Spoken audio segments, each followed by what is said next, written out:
In this video, I'm going to teach you how to do first certificate sentence transformations.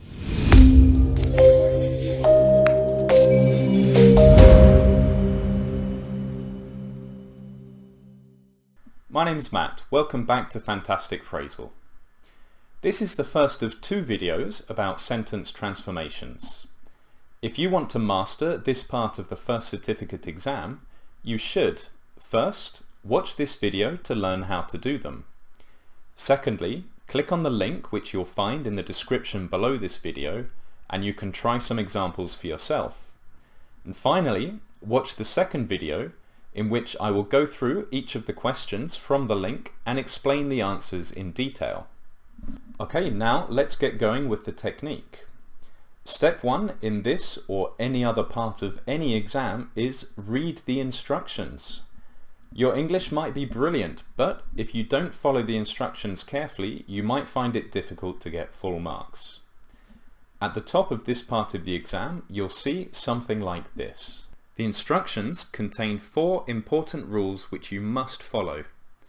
The first rule is complete the second sentence so that it has a similar meaning to the first sentence. The second rule, use the word given. In this example, if. The third rule, do not change the word given. And the fourth rule, you must use between 2 and 5 words, including the word given. If you don't follow these rules, it will be impossible to get them correct. When you look at the first question, you should take a moment to look at the first sentence and notice any details that it gives you. Who are the subjects and objects of the sentence? Are they singular or plural? In which tense is the sentence written? Are there any structures that you can identify? In this sentence, I is the subject. The sentence is written in the past simple tense. We have the word because. This is a conjunction which signals a reason. Look at the key word which you have been given and consider what you remember about it. Is it followed by a gerund? Does it look like it might be part of a phrasal verb? Do you remember any phrases it appears in? In this question, the key word is out. When you are given a preposition, one of the possibilities is that it will be part of a phrasal verb. Look at the second sentence which you have to complete. The sentence you have been given contains some of the information that is in the first sentence, and the information which isn't in the second sentence tells you what information you have to include in your answer. At this point, it's a good idea to cross out the information which appears in both sentences so that you are left with only the information which you have to transfer to the second sentence. We can see that the information missing from the second sentence is, I had no money left. Of course, you will have to express this using different words which must contain the word out. Try to complete the second sentence using the word that you have been given.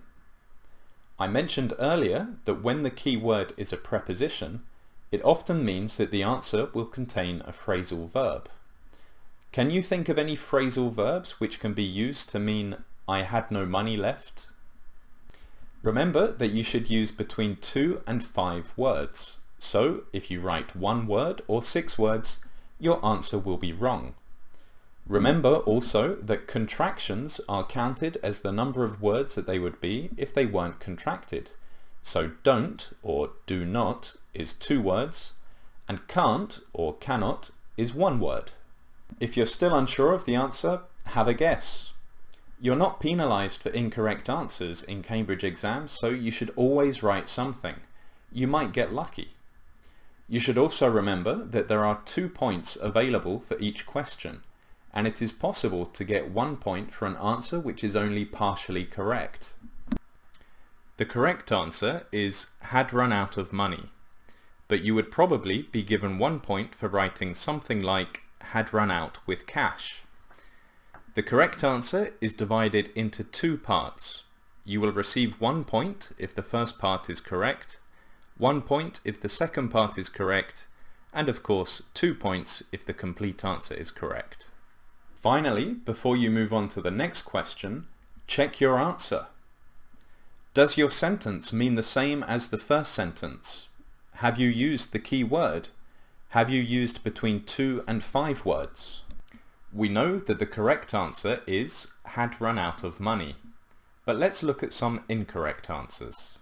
Had run out of money earlier in the day is incorrect because it contains 9 words. Didn't have much money is incorrect because it doesn't contain the key word out.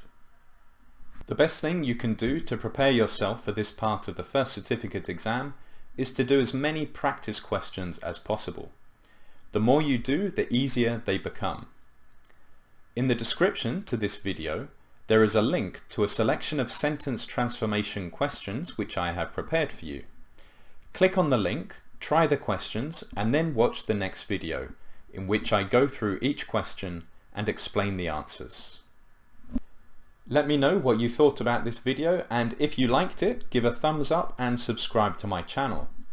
I'd be happy to hear from you if you have any suggestions for future videos that you would like me to make. See you next time.